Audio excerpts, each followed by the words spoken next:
Hey gang, AV here, welcome to my review of the Spinmaster's League of Legends Darius figure.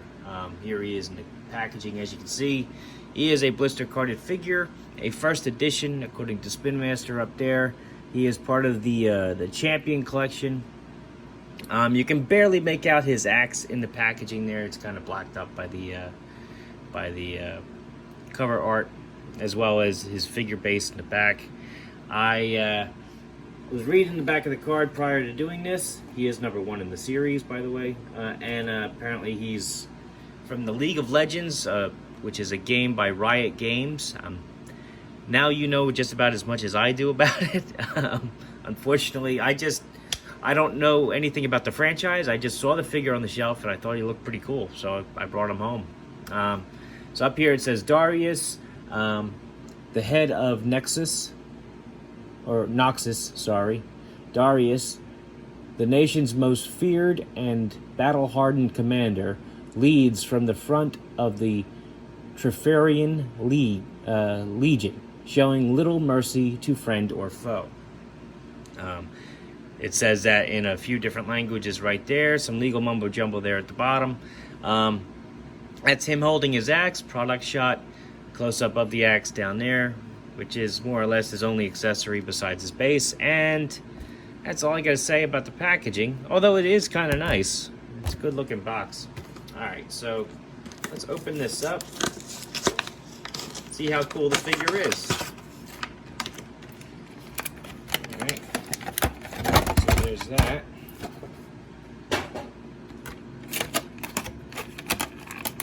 Pop his axe out here. Oh.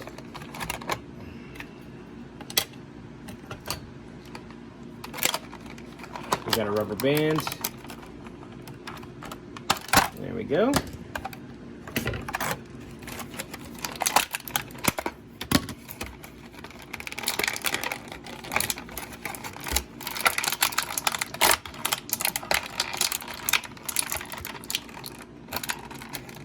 Oh, we got rubber bands on the figure too. Excuse me.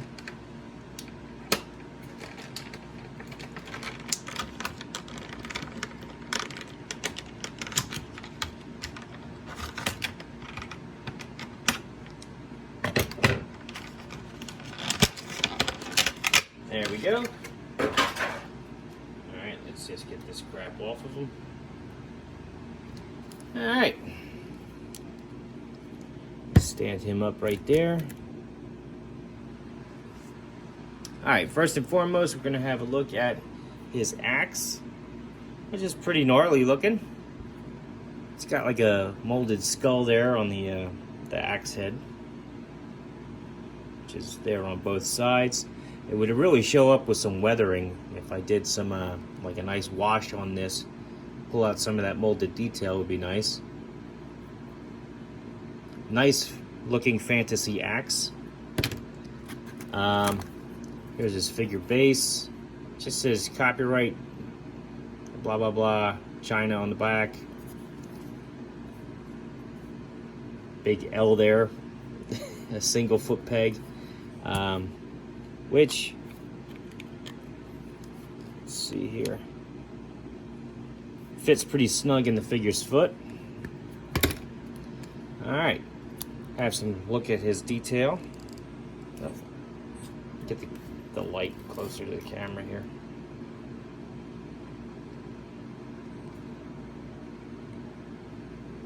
Not bad looking. Not bad looking at all. Missed a rubber band there. Cape is underneath the armor, which makes sense.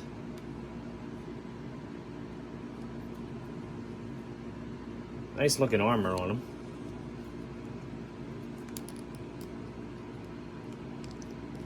Okay, I'm gonna be trying my best to do some articulation here blind on this figure. I have no idea where it's gonna be, so bear with me for a second here. Head is on a ball joint, it looks like. Can do a full 360 degrees. Arms can go up about that far. Well, yeah, I guess you could do a 360, although it is hindered by his cape. They do go out, but as you can see, these giant shoulder guards are going to slam into things, so you can't really get too much out of that. Elbows can flatten out. They can bend, I'll call that about 30 degrees, maybe 40. They swivel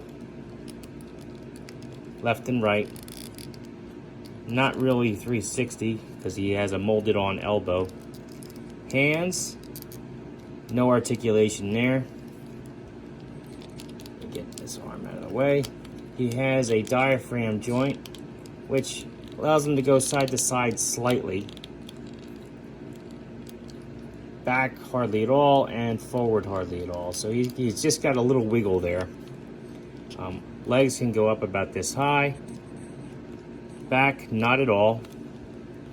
He can do the splits flat, which is amazing. I wasn't expecting that. He does have an upper thigh cut, which is surprising. They just molded it into his armor. I was not expecting to see that. 90-degree knee bend. He does have a rotation there at the bottom of the knee joint. And that's about it. So, I mean, he's a bulky figure.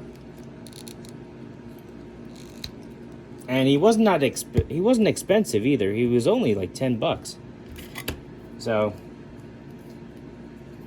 as usual, Spinmaster, you get what you pay for with them, which is actually a bargain, in my opinion.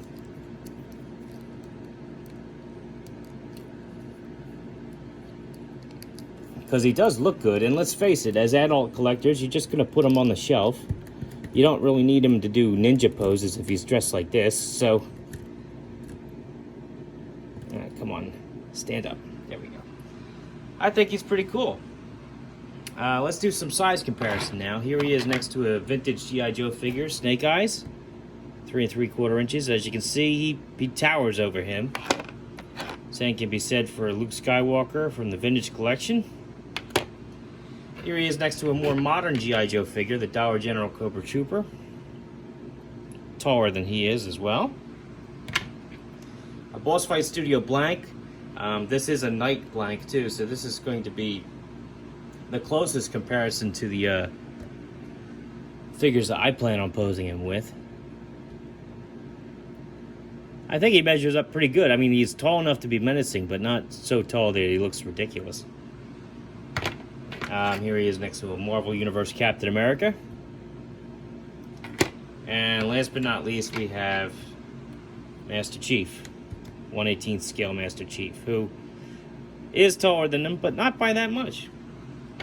So all in all, this has been my review of Darius from the League of Legends.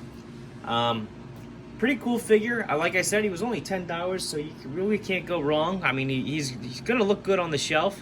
I could even throw a helmet on him and paint him up a little bit to look a little different enough to really fit in.